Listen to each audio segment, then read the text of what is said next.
fi qulubil mu'minin liyazdadu imanan ma'a imanihim. Asyhadu an la ilaha illallah ilaha wahidan wa asyhadu anna Muhammadan Rasulullah la nabiyya ba'dah. Allahumma sholli ala sayyidina Muhammad wa ala ali sayyidina Muhammad. Qala Allah ta'ala fil ayatil karim, bismillahirrahmanirrahim. Wal 'asri innal insana lafi khusrin illal ladzina amanu wa 'amilus sholihati wa tawassaw bil haqq wa tawassaw bis sabr. Shadaqallahul azim. Amma ba'd. Yang saya hormati Bapak Ketua FKTM Kecamatan Kemiling beserta dengan seluruh jajaran, kemudian yang saya hormati kawan-kawan penyuluh agama Kecamatan Kemiling, kemudian yang saya hormati Bapak Ketua Takmir Masjid Al-Muhajirin beserta dengan seluruh jajaran tentu, dan yang saya takzimi, saya muliakan para kiai, para ustadz kita, imam kita di masjid ini, dan Bapak Ibu jamaah yang dimuliakan oleh Allah Subhanahu wa taala. Bersyukur kita kepada Allah bahwa ternyata di tengah-tengah nikmatnya kita merasakan istirahat kita yang dimatikan Allah sementara, tapi ternyata kita dibangunkan Allah juga. Percaya bahwa yang membangunkan kita ini Allah. Dan juga seperti disampaikan Pak Ketua, Pak Ketua FKTM tadi, bahwa kehadiran kita di masjid ini bukan kebetulan. Bukan kebetulan karena kita sehat, bukan kebetulan karena kita kuat, bukan kebetulan karena kita lapang. Kalau ukurannya sehat, kuat dengan lapang, jujur di luar sana itu mungkin jauh lebih banyak yang lebih kuat dari kita, lebih sehat dari kita, lebih lapang sesungguhnya waktunya dari kita. Tapi nyatanya masih cukup banyak saudara-saudara kita itu yang masih sholat di rumah, tidak berjamaah di masjid. Tentu jawabannya kan cuma satu. Kenapa? Karena ternyata bisa sholat di masjid dengan berjamaah seperti ini semata-mata karena rahmat Allah, kasih sayang Allah.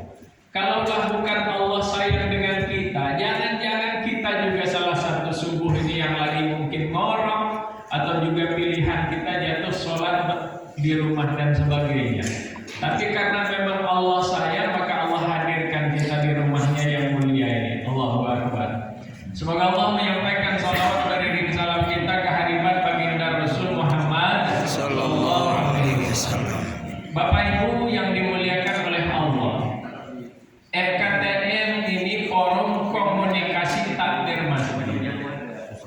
Kami berpikir bahwa ternyata Bapak Ibu sekalian, masjid-masjid ini memang harus ada penghubung, harus ada alat untuk dapat berkomunikasi dan juga program pembanding antara masjid satu dengan masjid yang lain, yang tujuannya itu tidak lain daripada bagaimana memperkuat dan memperkokoh hubungan silaturahmi antar sesama kita umat Islam. Bapak Ibu yang dimuliakan oleh Allah, perkara komunikasi ini enak betul mendengarnya, tapi sesungguhnya tidak terlalu mudah untuk melaksanakannya. Makanya saya pernah cerita, ada pasangan suami istri Bapak Ibu, luar biasa sayangnya suami istri ini. Tapi ternyata memang dua-duanya pendiam orangnya, komunikasinya kurang, hidup di kampung. Satu subuh, satu pagi, bapaknya ini duduk di bangku-bangku, namanya di kampung, sembari ngopi, nunggu istrinya lagi beberesan di dapur. Kebetulan sumurnya itu kan di dalam dapur gitu. Dilihatnya istrinya itu lagi timba di sumur itu. Ya pakai timba lama, kalau kita kan pakai pencetan Pak sekarang. Tapi saya kira kalau yang di atas 50 tahun masih merasakan yang namanya timba sumur itu, Bapak Ibu sekalian. Nah, pada saat saat itu istrinya nimba, dan setelah airnya ditumpahkan, Bapak Ibu sekalian, langsung dilepaskannya timba itu. Kan ketarik tali, Pak. Akhirnya ngejepat, ya. Dengan jepatannya itu, maka terkenalah ember ini di kupingnya sebelah kanan. Kenalah subang. Kalau subang bahasa apa subang itu, Pak? Anting gitu. Antingnya sebelah kanan, ya. Dilihat oleh suaminya. Karena antingnya ini masuk ke dalam sumur. Apa kata suaminya? Ya Allah, itu satu-satunya harta istri saya. Kok hilang boleh sebelah masuk ke dalam sumur? Bagaimana mungkin mau nyarinya di dalam sumur? Tapi dia tidak ngomong, tidak tegur ke istrinya, hanya ngebatin gitu loh. Istrinya juga tidak ngomong, saking pendiamnya. Selesai hari itu, hari kedua gantian suaminya yang berangkat ke kebun bawa sepeda ontel. Ya, dilihat oleh istrinya dari pintu, sermani ngelepasin suaminya berangkat. 30 meter dari rumah meledak bannya sebelah depan. Apa kata istrinya? Ya Allah, itu satu-satunya harta suami saya untuk cari nafkah. Meledak pula ban sepedanya sebelah depan. Tapi ternyata si istri juga tidak tegur gitu loh. Ya, si suami juga tidak ngomong. Hari ketiga ternyata dua-duanya ke pasar karena hari pasaran. Ulang iya kalangan, ulang dari pasar, Pak. Baru seomongan. Kata si bininya, loh, Mamas dari mana? Kata suaminya, saya dari pasar, loh, Dek. Ngapain? Jual ban sepeda saya sebelah belakang. Loh, kenapa? Daripada tidak bisa dipakai, lebih baik saya jual bannya, duitnya untuk ngeganti antingmu sebelah kanan. Loh, kamu dia dari mana? Saya dari pasar juga, loh Mas. Ngapain? Jual anting saya sebelah kiri. Daripada tidak dipakai, lebih baik duitnya untuk ngeganti ban sepedamu sebelah depan. Masya Allah. Apa yang bisa kita ambil dari cerita ini? Sebaik-baik apapun niat, kalau tidak dikomunikasikan ternyata tidak nyambung dan akan jadi masalah. Apa kata suami? Ya sudahlah Dek kalau begitu. Yang sebelah kanan pakai anting, yang sebelah kiri pakai ban sepeda saja. Masya Allah. Nah, Bapak Ibu sekalian, ternyata Bapak Ibu sekalian, inilah pentingnya. Jangankan kita, sesama kita, suami istri pun ternyata ketika komunikasinya tidak dijamin, tidak dijaga, maka dia akan menjadi masalah. Makanya nggak ada ceritanya suami istri itu kan dia nggak berantem, kan Pak? Kalau ada yang cerita di sini, alhamdulillah Pak Kaulah.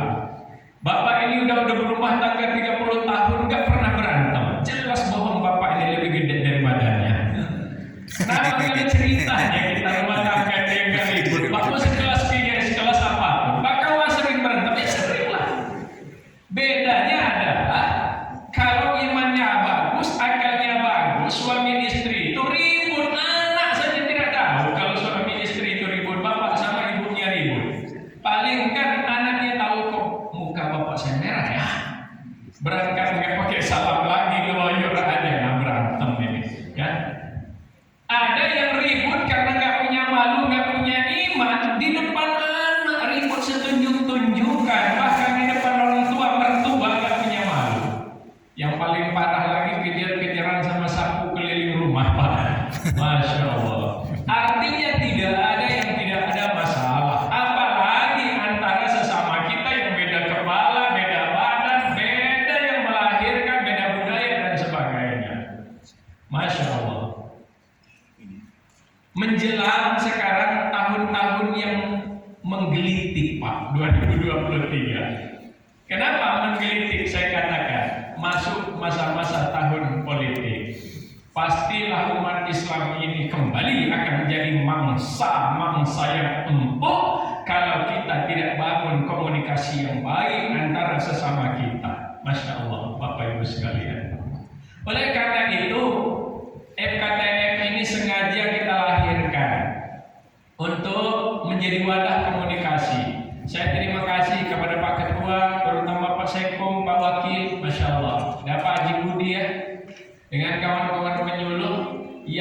disebut mereka ini menjadi pejuang-pejuang subuh, Pak. Menjadi pendekar-pendekar silaturahmi.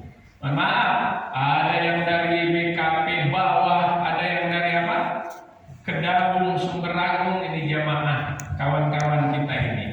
Pilihannya Pak Ketua, termasuk saya, kalau milih enaknya, enaklah saya berjamaah di Jagabaya, Pak. Nggak mesti ngeluarin mobil, nggak mesti bangun lebih awal lagi, Bapak Ibu sekalian. Mestinya saya bisa ngaji sebelum subuh segala macam, tapi sudah berangkat dari Jagabaya itu ke sini, Bapak Ibu sekalian. Tentu kan ini butuh perjuangan dan butuh keikhlasan. Tujuannya apa? Bukan untuk tenar, Pak, bukan untuk viral. Saya nggak kepengen jadi anggota DPR, jauh pula dari menyalon jadi wali kota dan sebagainya. Tapi keinginan bagaimana caranya terbangunnya komunikasi umat Islam di Kecamatan Kemiling ini. Salah satu cara kita membantu pemerintah kita, terutama pemerintah Kota Bandar Lampung, ya kita menjaga persatuan dan kesatuan sesama kita. Oleh karena itu, Bapak dan saudara-saudara yang dimuliakan oleh Allah Subhanahu wa Ta'ala, untuk komunikasi itu sekali lagi keikhlasan yang harus kita kedepankan. Yang kedua, memang harus kita tata hati kita. Sesuatu yang menjadi penghalang dari komunikasi kita ini adalah salah satunya sifat sombong. Sombong itu kan angkuh ya Pak, tinggi hati. Beda Bu, tinggi diri, tinggi hati itu beda. Ya, Bapak Ibu sekalian. Karena dia ternyata yang namanya sifat sombong ini paling tidak disukai oleh Allah. Saya pernah menyampaikan di Al-Hikmah. Ada satu saat diceritakan di satu kitab namanya Tanbihul Ghafilin, peringatan bagi orang-orang yang lalai atau lupa. Disebutkan di situ ada seorang abid, ahli ibadah yang hidupnya 500 tahun. Selama 500 tahun itu dia hidup di sebuah pulau yang sangat jauh dari jangkauan manusia, karenanya dia hidup sendiri. Tidak ada kerjaannya selain ibadah. Di tempat dia beribadah ini ada sebongkah batu besar, Pak. Yang dari batu besar itu Allah pancurkan air terus-menerus tanpa berhenti. Yang air itu tujuannya hanya satu, untuk keperluannya hari-hari dan untuk keperluan ibadahnya. Di samping batu besar itu Allah tumbuhkan pohon delima. Yang pohon delima itu sudah ditentukan oleh Allah hanya berbuah 1 biji 1 hari, hanya cukup untuk makanan seorang abid ini. Jadi bisa kita bayangkan jelas betul dia terhindar dari hal-hal yang subhat, apalagi haram dan pengaruh-pengaruh manusia. Jauh dari pergaulan, nggak ada yang mau bisik-bisikin, mau ngajak ini, mau ngajak itu. Yang kedua, minum langsung dari alam, nggak ada yang namanya kemasan, nggak perlu adanya merek-merek halal dan sebagainya. Kalau kita ini udah campur baur yang masuk ke perut kita ini Pak, makan langsung dari alam, yang langsung juga jelas kehalalannya. Jadi luar biasa bisa kita bayangkan, ibadah 500 tahun terhindar dari subhat, haram, pergaulan yang macam-macam. Satu saat seorang abid ini meninggal, dan Allah langsung perintahkan malaikatnya, wahai malaikat, masukkan hambaku itu ke dalam surgaku dengan rahmatku, dengan kasih sayangku. Tapi apa kata seorang abid ini? Wahai Allah, saya tidak mau masuk surga dengan rahmatmu, tapi saya mau masuk surga dengan pahala ibadahku yang 500 tahun telah kujaga dan kulakukan tanpa dosa dan nista. Baik kata Allah, kalau begitu malaikatku ambilkan timbangan, kita timbang mana besar pahala ibadahnya 500 tahun tanpa dosa itu dengan rahmat dan nikmatku selama ini. Ditimbang, Allahu Akbar, tidak berimbang sama sekali, terlalu berat rahmat dan nikmat Allah kepadanya. Apa kata Allah? Wahai hambaku, engkau tidak sadar, engkau bisa hidup itu karena rahmat kasih sayangku. Engkau bisa sehat itu karena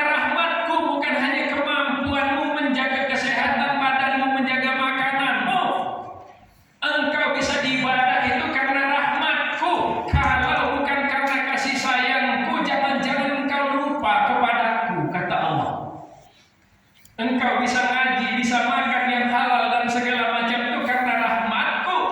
Tapi engkau terlalu sombong dengan ibadah dan pahalamu. Apa kata Allah? Masukkan dia ke dalam neraka jahanamku karena kesombongannya. Astagfirullahaladzim. Masya Allah. Maka langsung istighfar seorang adil ini, mohon ampun kepada Allah, diampunkan oleh Allah.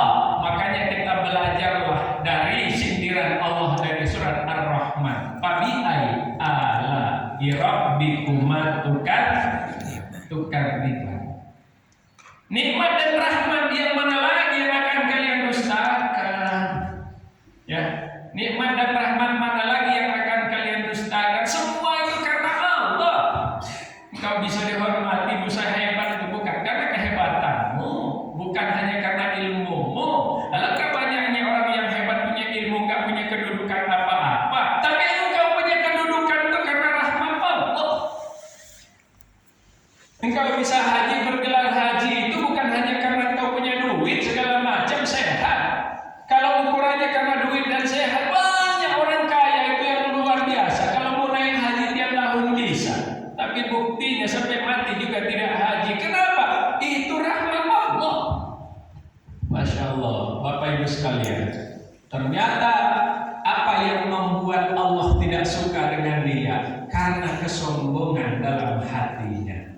Dan ternyata salah satu sebab utamanya iblis itu diusir Allah dari surga adalah karena kesombongannya. Sebelum Nabi Adam diciptakan oleh Allah, nah iblis ini merasa paling. Nah ini ingat betul Pak, hindarkan di hati kita ada namanya merasa paling. Merasa paling apa? Iblis ini sebelum Nabi Adam diciptakan merasa paling hebat, merasa paling gagah, merasa paling pintar, merasa paling terhormat dan sebagainya. Ketika Allah menciptakan Nabi Adam, Allah perintahkan semua makhluk untuk sujud kepada Nabi Adam. Satu-satunya yang tidak mau hormat adalah iblis. Apa kata iblis? Ana khairum minhu. Saya lebih baik dari dia, ya Allah. Khalaqtani min nar wa khalaqtahu min tin. Saya engkau ciptakan dari api, sedangkan Adam engkau ciptakan dari tanah. Hebat mana ya Allah api dengan tanah? Kok bisa-bisanya api yang mau sujud, mau hormat kepada tanah? Masya Allah. Kalau bahasa-bahasa kita enak aja. Tua-tua saya kok saya yang harus ngalah. Tua-tua saya kok saya yang harus minta maaf duluan, enak aja. Ya, lama-lama saya tinggal di sini kok saya yang harus ngalah. Dia orang baru. Inilah bahasa paling di hati kita, Bapak Ibu sekalian. Pinter-pinter saya, kok saya yang harus nunduk-nunduk, enak aja. Nah, hati-hati Bapak Ibu sekalian. Ya, hati-hati. Ya, makanya kata Allah, keluar kamu dari surga. Karena memang surgaku ini tidak pantas bagi hamba-hambaku yang memiliki sifat angkuh dan sombong. Allahu Akbar. Masya Allah. Nah ini sekarang ini justru Pak, oleh orang-orang musuh-musuh Islam itu, sifat-sifat yang begini ini sengaja dimunculkan sehingga dibuat kelompok-kelompok kita ini. Sehingga ada yang merasa paling sunnah, ada yang merasa paling ibadah, ada yang merasa paling surga dan sebagainya. Saya yakin betul kalau ada di antara kita di masjid ini yang merasa paling sunnah, merasa paling surga, jangan-jangan tidak masuk surga. Kenapa? Sombong hatinya, Pak. Sombong hatinya, Bapak Ibu sekalian. Nah, oleh karena itu Bapak Ibu sekalian, mari kita bersama-sama untuk dapat menjaga hati kita, kemudian menjaga kehidupan kita, terutama yang namanya kebersamaan di masjid kita. Saya jadi ketua masjid itu Pak Ketua sudah hampir 15 tahun juga. Kalau ada yang tahu Masjid Al-Barokah Jagabaya 2 di Jalan Belia di dekat rumah sakit Beti Hati, nah itu kebetulan saya Pak Ketuanya. Saya merasakan betul ya, luar biasanya tantangannya jadi ketua masjid itu, ya. Rasa-rasanya enaklah jadi ketua RT daripada ketua masjid. Kalau ketua RT ada tunjangannya tiap bulan, Pak. Ya. Masjid ini kalau nggak dicurigai ya salah terus, Pak. Ya. Mana lagi lah duitnya itu? Ini lagi lah segala macam. Yang benar aja salah kadang-kadang Bapak Ibu sekalian. Makanya Bapak Ibu sekalian, saya yakin orang-orang yang terpilih untuk ngurus masjid ini memang betul-betul pilihan Allah.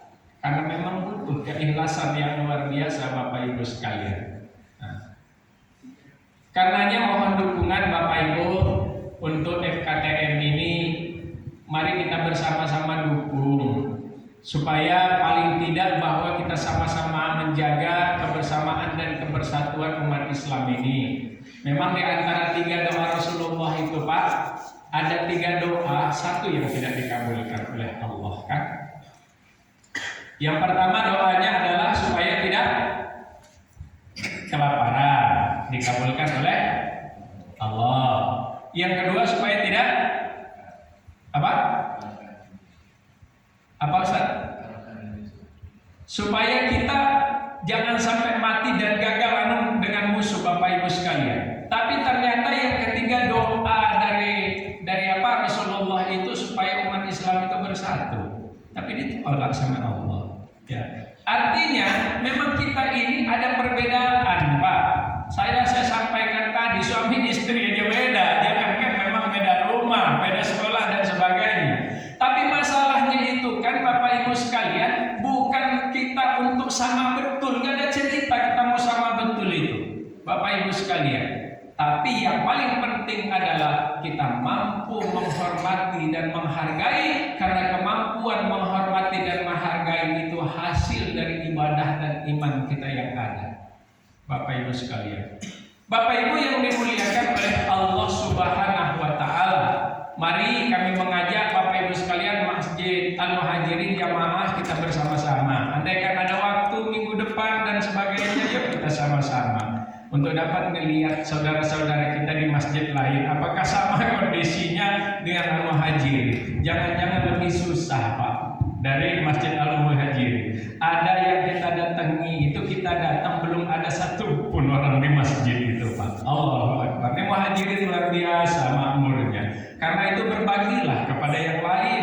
Jangan-jangan doanya jemaah Masjid Al-Muhajirin itu yang akan menghidupkan masjid-masjid di Kemiling ini. Karenanya Bapak Ibu sekalian, untuk meregangkan ini kan tidak mudah.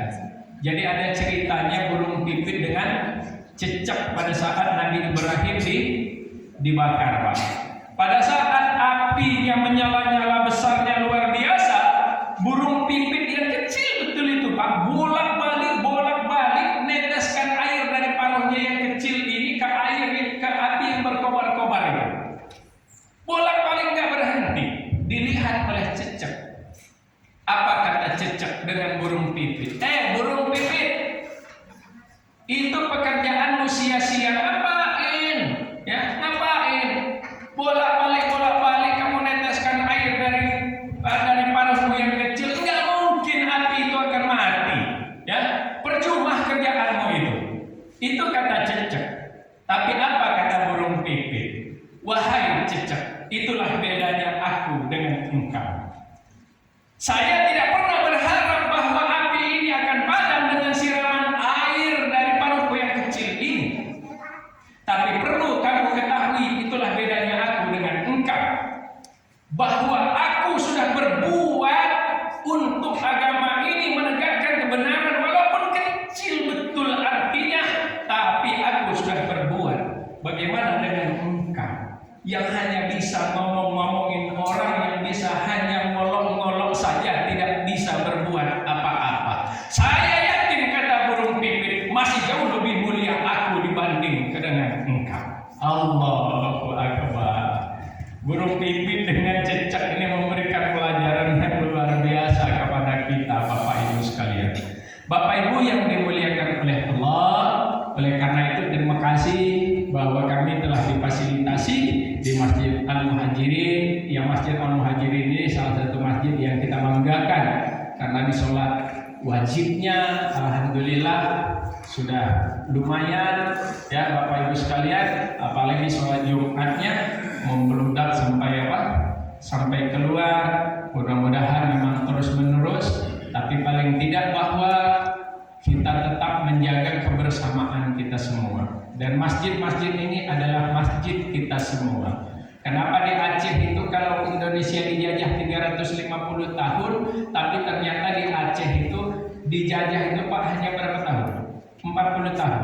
1873 sampai 1913 Aceh itu dijajah Pak. Hanya 40 tahun. Indonesia secara umum 350 tahun.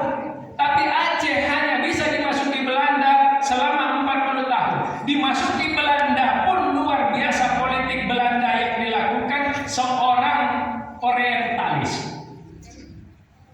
Orientalis itu Pak, kalau dalam bahasa belajar sejarah Islam, orang non-muslim yang belajar tentang Islam tapi bukan tujuannya untuk mengamalkan Islam itu secara benar, tapi dia ingin merusak Islam itu dari dalam. Itu namanya Sonogronje.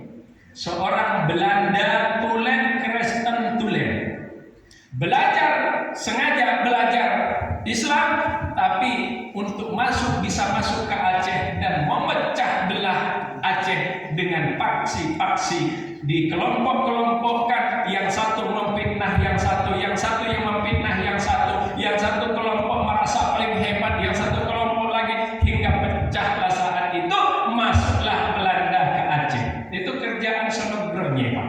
Ya, seorang orientalis Bapak Ibu sekalian.